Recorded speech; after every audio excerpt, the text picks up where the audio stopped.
Ya pemirsa, Anda kembali di Perempuan Bicara. Kami masih menunggu pemirsa telepon dari Anda untuk terhubung bersama kami di studio di line telepon yang tertera di layar kaca. Saya mau ke Bu Fatma terlebih dahulu, Bu Fatma. Ini sebagai himpunan penyelenggara umroh dan juga haji. Iya. Mendengar aturan baru yang kemudian diterapkan di Indonesia khususnya juga tahun ini, respon dari himpun bagaimana? Ya, tentunya kami selaku penyelenggara ya dari asosiasi menyikapi secara bijaksana karena itu memang seperti apa yang disampaikan Pak Ahmad tadi, ini adalah aturan dan jangan sampai kita langgar. Pastinya dampak dari aturan ini pastinya ke jamaah secara psikologis ya. Beruntungnya alhamdulillah Bu Syariah bisa menyikapinya dengan bijaksana, ikhlas ya, tawakal dengan apa yang nanti terjadi. Tapi pastinya juga banyak para calon jamaah haji seperti yang tadi ditayangkan juga sedih, kecewa. Tapi kalau menurut kami ikuti dulu aja aturan dari pemerintah Saudi, itu yang terbaik insya Allah. Dampaknya seberapa besar sih mungkin dari dari calon-calon jamaah haji yang Ibu Fatma ketahui begitu? Ada tidak 1-2 cerita begitu? Pasti banyak cerita ya, tapi alhamdulillah setelah pemerintah dalam hal ini Kementerian Agama memberikan informasi daftar jamaah haji, ya kita sudah mengumumkan bahwa 65 tahun ke atas tidak bisa. Ya berbagai caralah kita sampaikan, alhamdulillah sebagian besar bisa menerima keputusan ini. Ya. Tapi yang sedih juga banyak, sedih yang ikhlas juga seperti banyak, Bu Syariah ya. juga banyak begitu ya. Pasti itu. Tapi informasi ada juga yang kemudian justru malah membatalkan keberangkatannya tahun ini, Bu. Ya, kembali lagi ke masing-masing jamaah ya. Mungkin berpikir walaupun ada informasi insya Allah di tahun depan batasan itu nanti tidak ada ya, diperbolehkan usia 65 tahun ke atas. Tapi juga banyak yang sudah apatis, putus asa ya, bahwa takutnya nanti kondisinya tidak memungkinkan lagi untuk berangkat ke Tanah Suci. Karena usia itu? Karena usia atau mungkin banyak juga berbagai faktor ya, mungkin dari segi ekonomi atau biayanya karena juga ada penambahan biaya untuk kondisi pasca pandemi ini. Iya tahun ini. Nah tapi seberapa banyak sih Bu calon jemaah haji yang akan berangkat pada tahun ini? Untuk haji khusus ya, kalau total dari kuota yang diberikan pemerintah Saudi ke Indonesia kan 100.000 sekian ya. Dan untuk haji khusus mendapatkan 6.662. Termasuk petugas itu sekitar 7.000-an ya, 7.200-an. Termasuk juga tahun ini ada penambahan biaya? Iya, kurang lebih. Bu? Sekitar 30-40% lah ya, kurang lebih. Itu untuk yang? Untuk haji khusus. Untuk haji khusus, iya. Berarti angkanya nominalnya berapa itu Bu kira-kira?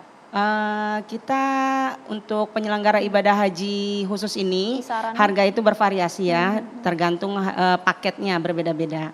Tapi kita juga melihat harga penerbangan, harga hotel yang naik itu pastinya membuat kita memutuskan untuk menambah biaya paket ini kurang lebih sekitar mulai 180 juta. Wow, 100, itu 30 hingga 40% itu ya? Ya. Tapi untuk mereka-mereka yang kemudian sudah lunas dan juga memang terdaftar untuk berangkat tahun ini tidak ada biaya tambahan kan ya? Itu ada penambahan biaya dari itu, ya? 2020 sudah melunasi, tetapi karena kondisi saat ini khususnya di penerbangan dan akomodasi di Saudi nanti, maka dengan berat hati kita harus menambah biaya. Oke, baik. Jadi memang kalau misalnya dilihat Bu, tentu tadi kita juga lihat beberapa tayangan begitu ya, yang sedih, kecewa, yang ikhlas pun juga ada. Bagaimana Bu Fatma kemudian menjelaskan hal ini, aturan baru ini kepada mereka yang sudah mungkin niatannya sudah puluhan tahun Bu ingin ibadah haji. Betul sekali. Dari kebetulan kami dari asosiasi dan juga saya khususnya penyelenggara ya, pastinya baik saya dan kawan-kawan menemukan atau mendapatkan jamaah di atas 65 tahun. Sejauh ini sih kita ya terbuka saja kondisinya saat itu, kita memberikan semangat ya, jangan putus asa insya Allah. Niat itu juga sudah menjadi catatan nantinya untuk para seluruh calon jamaah haji gitu. Jadi tetap semangat karena insya Allah dengan haji 2022 ini atau 1443 Hijriah ini kita semuanya aman, selamat, lancar, itu akan menjadi tolak ukur nantinya untuk jamaah haji Indonesia di tahun mendatang. Amin. Salah Amin, satu yang amin, mungkin ya juga Bu Syariah di sini. Nah, Ustazah Nada, mungkin apa ya yang bisa kemudian menjadi penyemangat bagi mereka calon jemaah haji yang tidak bisa berangkat tahun ini terbatas usia. Kalau sudah ngomongin usia ini kan mungkin mereka keinginannya sudah puluhan Iya. tahun. Belum lagi mungkin kondisi kesehatan Iya, juga baik. berpengaruh begitu ya. Betul. Ingin menunaikan rukun Islam kelima ini. Iya, baik. Bismillahirrahmanirrahim. Kalau melihat dari yang tadi disampaikan oleh Ibu Syariah ya, bahwa semua muslim-muslimah pasti ingin menyempurnakan dari rukun Islam. Dan rukun Islam yang sangat khusus yaitu rukun Islam yang kelima, menunaikan ibadah haji. Dari sisi waktu, ada harta, kemudian juga ada aturan-aturan yang harus kita lakukan. Tidak ada obat yang paling indah selain kita serahkan semua kepada Allah. Dan semua pasti penuh dengan hikmah. Apalagi peraturan-peraturan yang ditetapkan ini pasti mengandung kebaikan-kebaikan untuk semuanya. Insya Allah semua kita sandarkan kepada Al-Quran. A'udzubillahi minasyaitonirrajim. Asa an takrahu syai'an wa huwa khairul lakum. Bisa jadi sesuatu yang kita sedihkan, yang kita benci, yang kita nggak suka, tapi ternyata itu baik menurut Allah. Artinya apa? Tentu kita diajarkan untuk perbanyak husnuzon. Sehingga apapun yang terjadi kita serahkan semua kepada Allah. Sedih, luka, kecewa, mau nangis pasti ada karena kita manusia. Tapi insya Allah Allah tidak akan menyia-nyiakan sekecil apapun ikhtiar, apalagi ikhtiar yang besar. Seperti tadi Ibu Syariah sudah sampai menjual rumah. Itu ikhtiar yang sangat luar biasa untuk beribadah menyempurnakan rukun Islam. Dan insya Allah tidak akan sia-sia di hadapan Allah, dan tentu jangan putus berdoa karena Ka'bah adalah punyanya Allah. Tidak ada yang mustahil. Saat ini memang tadi disampaikan kita ikuti saja dulu peraturannya, kita husnuzan, insya Allah Allah akan buka pintu kemudahan dan kebaikan buat kita semuanya. Amin ya rabbal alamin. Ya Ustazah, tapi kan kemudian banyak juga ya yang keinginan begitu kuat untuk menjalankan rukun Islam kelima ini, kemudian juga berbagai cara sudah dilakukan begitu ya. Tapi untuk menerima bahwa mereka kemudian gagal berangkat karena terbatas aturan ini, itu kan mungkin tidak begitu mudah diterima oleh mereka. Betul. Ibadah haji ini adalah hablum minallah ya, hubungan kepada Allah. Dan kenapa begitu semangat? Karena ya itu tadi, karena kita sebagai muslim-muslimah ingin menyempurnakan bagaimana nilai ibadah kita. Dan bukan hanya itu, ganjarannya juga luar biasa. Allah akan siapkan syurga bagi sesiapa yang mengerjakan haji secara sempurna. Subhanallah. Kecewa lagi-lagi pasti ya Ibu ya. Dan mungkin mewakili Ibu Syariah ini mewakili dari banyaknya yang mengalami hal yang semacam itu. Tapi kita alihkan pikiran kita dengan hal-hal yang positif. Tentu banyak sekali hubungan kita kepada Allah yang bisa kita tingkatkan. Selain berdoa, tapi juga mungkin kita bisa bagaimana ibadah yang lebih meningkat lagi. Bukan berarti bahwa ibadah yang meningkat bisa menggantikan haji, bukan. Tapi saat ini kekecewaan hati, lukanya hati, ingin menangis, obatnya adalah ketika kita berwudu, kita kemudian ikhtiar untuk sholat sunnah 2 rakaat, meminta kepada Allah, Allah akan pandang kita.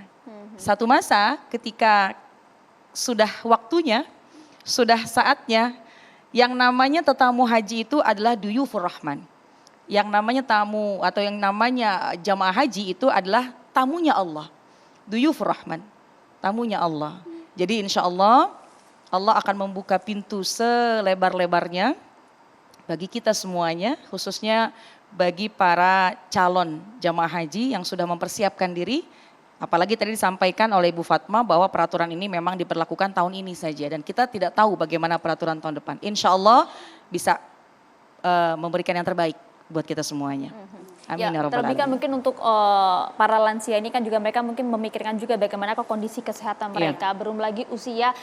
Meskipun kemudian keberangkatan di tahun depan ini sudah di depan mata begitu kan ya. Mungkin Bu Syariah ada yang ingin ditanyakan tidak kepada Ustazah?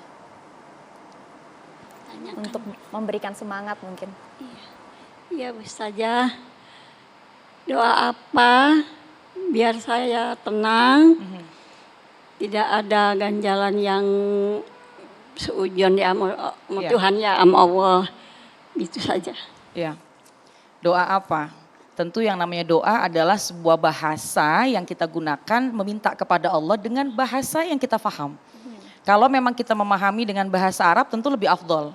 Tapi kalau sekiranya kita mudahnya dan kita bisa menggunakan pakai bahasa kita sendiri, itu silahkan saja. Boleh kan Ustazah? Boleh, silahkan. Soalnya saya kan nggak bisa bahasa Arab. Iya, silahkan. Jadi silahkan menggunakan bahasa yang mudah kita fahami, mudah kita lakukan. Iya. Karena berdoa itu adalah ungkapan permohonan permintaan kita kepada Allah. Amalan apa mungkin Ustazah? Amalannya tentu yang pertama doa.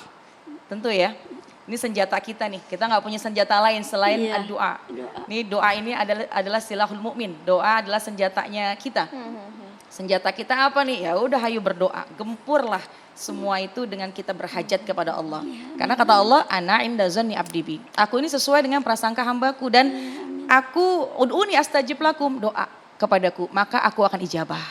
Tapi kalau sekiranya udah doa udah lama kok, tapi kok belum diijabah, malah peraturan sekarang semacam ini, ketika ada rasa husnuzon kepada Allah, husnuzon kepada peraturan yang ada, insya Allah akan melapangkan dada.